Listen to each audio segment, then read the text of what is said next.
maite ninduen, nik bera ere bai, oraindik oroitzen naiz, bere begietaz,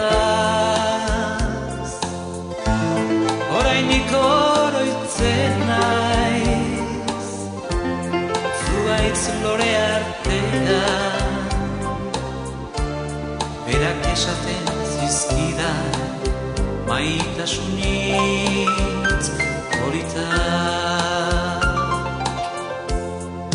Maitasunitzak humildak xamurrak, besterik etzekin hain gaztea zan, ez zuan mundua gaiztoa ikusten, oraindik ametsak bizi zituan, hiru gauz bakarrik zekizkin esaten, antxinako ipui xamangariak, maitasun histori, poeten abesti, besterik ez zekin hain gaztea zan.